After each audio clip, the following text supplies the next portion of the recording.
It's just before midnight. You clock in for your night shift like any other night. The plant hums around you, that familiar, constant hum that after 2 years of working here, you stopped noticing. It's background noise now, like your own heartbeat. You hang up your jacket, you check the board, you take your position. Outside, it's a beautiful night. One of those rare April nights in northern Ukraine where the air is warm and smells like spring is actually going to arrive this time. Your colleagues are in good spirits. May Day is coming. Someone made a joke about it earlier. You laughed. Your job tonight is simple. You monitor your station. You read the gauges. You log the numbers. If something changes, you report it. That's all. You're one of hundreds of people in this building doing exactly the same thing on exactly the same shift on exactly the same night as thousands of nights before. You know there's a test happening tonight. Something about the turbines and the coolant pumps. A technical thing above your level. The engineers handle that. Your job is your station, your gauges, your numbers. At 28 minutes past midnight, something happens to the power output that you've never seen before. The needle moves in a direction it shouldn't move. You report it. Someone above you says it's being handled. You go back to your gauges. The hum changes. You feel it before you hear it. Something deep in the building shifts. Then the floor moves. Not like an earthquake. Like something underneath the floor pushed up with everything it had and then let go. The lights flicker. Dust falls from the ceiling. A sound reaches you that your brain refuses to classify because it has no reference point for it. It's not an explosion in any sense you've ever understood the word. It's the sound of something that was never supposed to end. Ending. The phone on the wall rings. You answer it. Someone is screaming for stretchers. You don't know what happened. You won't fully understand it for days, but your body already knows. Your hands are shaking as you pick up the stretchers. Your body is already absorbing what your mind hasn't accepted yet. You walk toward the sound, because that's what you do, because nobody told you not to, because you have no idea what's waiting on the other side of that corridor. That's the thing about being at the bottom. You follow orders into places the people giving the orders will never go. You see the numbers before anyone else does. That's your job. Sitting in front of banks of instruments in control room number 4, reading the data that tells you what the reactor is doing, what it wants to do, and what it absolutely must not do. You've been doing this for 3 years. You know these numbers the way a musician knows notes. And tonight, the numbers are wrong. Not catastrophically wrong, not yet. But wrong in a way that sits in your stomach like something you ate that you shouldn't have. The xenon levels during the power reduction. The way the reactor responded when they tried to bring it back up. The number of control rods they had to pull out to stabilize.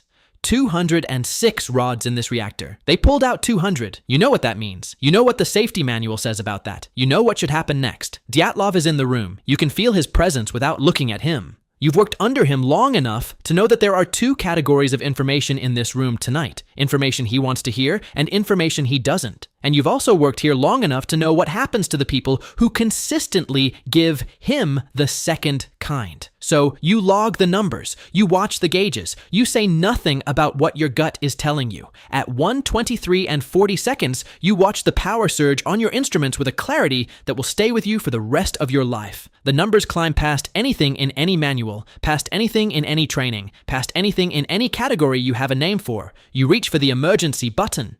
Someone else hits it first. What happens next happens faster than thought. The graphite tips of the control rods hit the reactor as it's already surging. You watch your instruments record something that your instruments were never designed to record because the people who designed them never believed this could happen. The explosion takes the roof. The floor shakes so hard you grab the console to stay standing. Dust and smoke fill the room.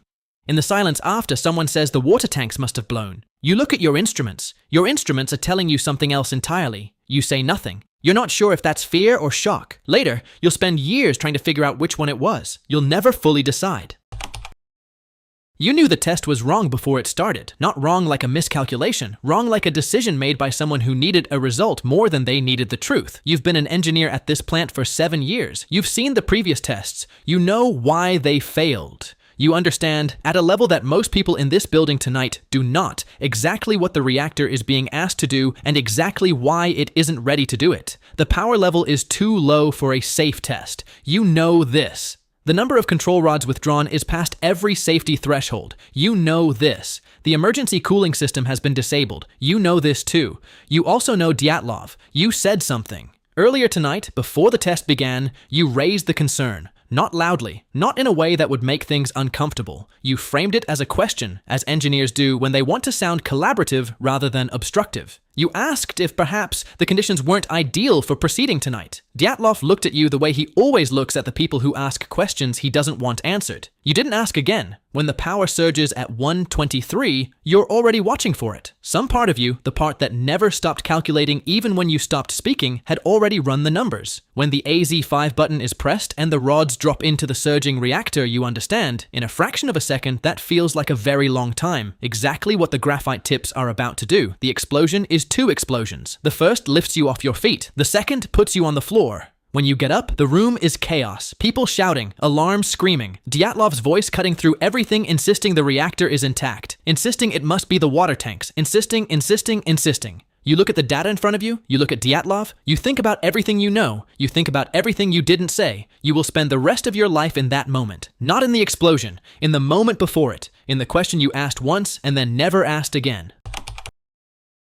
You had the power to stop all of it. That's what you'll never be able to outrun. Your name is the one history will write in the clearest ink. Not because you were the most powerful person connected to this disaster, not because you made the most decisions, but because you were the person in that room, on that night, with the authority to say stop, and you didn't say it. The test had already been delayed once. A power outage at a coal plant earlier in the day meant Chernobyl had to keep running at full capacity and push the test to the night shift. A shift that hadn't been fully briefed, working with a reactor that had been running in conditions that created the xenon buildup that would make everything harder. You knew all of this. You pushed ahead anyway, not because you're a monster. That's the part nobody wants to hear, but that you'll understand better than anyone when you look back on this night. You pushed ahead because you were under pressure from Moscow, because this test had failed 3 times already and someone at the top needed it to succeed. Because in the Soviet system, a failed test with your name on it is a black mark that doesn't wash off. Because the machinery of institutional pressure is invisible and enormous, and it had been pushing you toward this moment for months without ever once leaving a fingerprint. When your engineers raise concerns, you hear them as obstacles. When the numbers are wrong, you hear them as temporary problems. When the reactor stabilizes at a dangerously low power level, you tell them to proceed anyway. At 1:23:40, the world changes. In the aftermath, you walk through a building that is destroyed in ways that a building that size should not be able to be destroyed. You see things. You see your colleagues. You tell yourself the water tanks blew. You tell yourself this because the alternative, that the reactor itself has exploded, that the thing you were responsible for tonight has done the one thing it was designed never to do, is a thought your mind physically refuses to complete. Someone tells you the reactor is gone. You tell them that's impossible. Reactors don't explode. You're right that reactors don't explode. This one did anyway. You'll go to trial, you'll lie on the stand. You'll say you weren't in the room when the critical decisions were made. The records will say otherwise. History will say otherwise. And somewhere underneath all of it, so will you. Nobody told you the reactor exploded. That's the thing you need to understand about the night of April 26th from where you're standing. You're a firefighter. You get a call about fires at the Chernobyl plant. You put on your gear, you get on the truck, you go. That's the job. That's always been the job. When you arrive, the scene is chaos, but it's the kind of chaos you've trained for. There are fires in multiple locations. The roof is destroyed. There's rubble everywhere. Your team spreads out, and you do what you came to do. You find the fires, and you start putting them out. The air tastes like metal. You notice it, but you don't stop. Some of the guys are kicking chunks of debris out of the way to get better access to the fire. Dark, heavy blocks scattered across the ground. Some of them pick up the smaller pieces with their bare hands. Nobody told you those blocks are graphite from the reactor core. Nobody told you that picking them up with bare hands is a death sentence delivered in slow motion. You don't feel sick yet. That's the cruelest part of radiation. It doesn't hurt when it's happening. By the time you start to feel it, the metallic taste getting stronger, the strange sensation on your skin, the headache building behind your eyes, you've already absorbed more than your body will ever recover from. One of your colleagues climbs to the roof for a better position on one of the fires. You watch him go up the ladder. You never see him come down. Hours later, in a hospital corridor, a doctor looks at your hands. She doesn't touch them. She calls someone over. They speak quietly in a way that medical people do when they don't want the patient to hear what they're saying. You ask what's wrong. She tells you to rest. You're 26 years old. You went to work tonight to put out fires. You did your job. Nobody told you the fire you were fighting wasn't a fire at all. You arrive weeks after the explosion. You know exactly what happened. You come anyway. 600,000 of you will eventually pass through the exclusion zone. Miners, soldiers, engineers, construction workers, helicopter pilots, ordinary men pulled from ordinary lives and handed protective suits and told the job needs doing, and you're the ones who have to do it. Your job is the roof of reactor number 4. The roof is covered in graphite and radioactive debris that the robots sent before you couldn't handle. The radiation destroyed their electronics within minutes, so now it's you. They call you the bio-robots. You don't think that's funny, but you understand it. The rules are simple. You go up, you have between 40 and 90 seconds depending on where you're working. You shovel what you can over the edge. You come back down. Your exposure limit for the entire operation is reached in those seconds. On paper, you only go up once. Some of you go up 6 times. You don't talk about fear. Fear is for people who have a choice. You were told this needs to be done. You were told that if the burning core isn't contained, the radiation will travel on the wind across Europe. You were told that what you're doing matters. You believe it because the alternative, that you're being sent up there because you're expendable, is not a thought that helps you do the job. At the top, the world looks wrong. The reactor is open to the sky. It looks like a volcano that decided to happen inside a building. The dosimeter you're carrying reads off the scale and stops being useful almost immediately. You have your 90 seconds. You start shoveling. You don't know exactly what this will cost you. You know it will cost you something. You shovel anyway because someone has to, because you were the one they sent. Because in the end, when history writes the story of Chernobyl, it will write about the explosion and the politics and the cover-up and the trial. But the reactor got covered. The radiation got contained. Europe didn't get the second explosion everyone feared. That was you. 90 seconds at a time.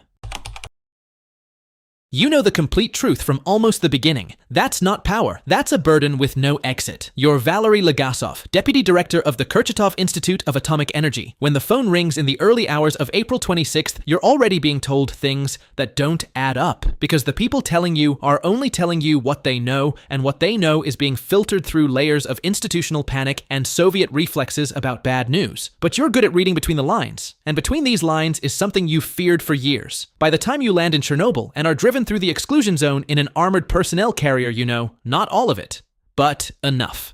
The reactor design has a flaw that the Soviet nuclear establishment has known about and not fixed, because fixing it would mean admitting it existed.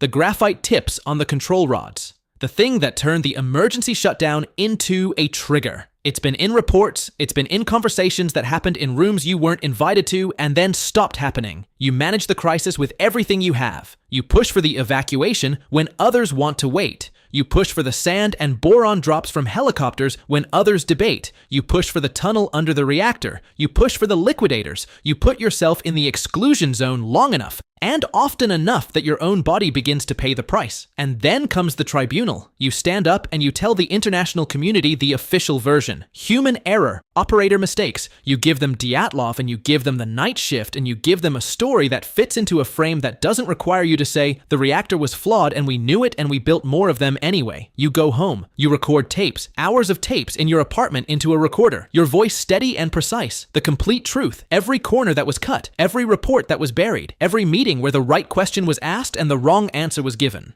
The chain that links to itself, as you call it. Nobody in isolation caused this. The system caused this. And the system is still running.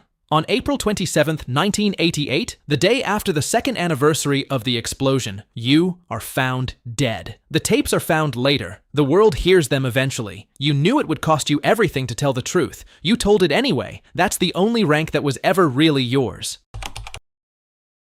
You have all the information. You make the decision about how much of it the world gets to know. By the morning of April 26th, you understand the scale of what happened. Not because anyone told you directly. Direct information in this system is always wrapped in enough bureaucratic insulation to give everyone deniability. But because you know how to read what isn't being said. The frantic calls, the request for resources that only make sense if the situation is catastrophic. The specific silence from certain people who would normally be very loud. The reactor is gone. The core is exposed. Radiation is already in the atmosphere and moving. Your first decision is about the town. Pripyat has 50,000 people in it. They woke up this morning, most of them, and went about their Saturday. Kids in the shopping mall eating ice cream. Families in the park. Weddings. Actual weddings happening 2 miles from an open reactor core.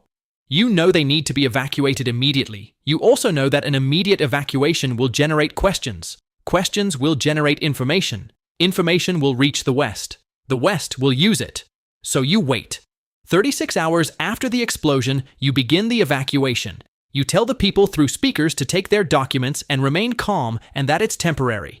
You don't give them protective clothing. You don't tell them what they've already been breathing for a day and a half. You block the phone lines. You instruct the KGB to suppress rumors. You craft the television report, 4 sentences, buried in the evening news, mentioning the accident without mentioning what the accident actually was. Sweden detects the radiation before you're ready to talk about it. The satellite photos come. The story breaks anyway, the way these things always eventually break. Years later, when the Soviet Union itself breaks, people will ask how this was possible, how an entire apparatus of government could know what was happening and choose silence. How 50,000 people could walk into a contaminated Saturday morning without anyone telling them to stay inside. You'll know the answer. You knew it then too. It wasn't cruelty, not exactly. It was a system that had decided long before Chernobyl that the state's survival was more important than any individual truth. A system where bad news traveled upward slowly and carefully and arrived at the top already softened. A system where the instinct was always to contain, to manage, to control the story before the story controlled you.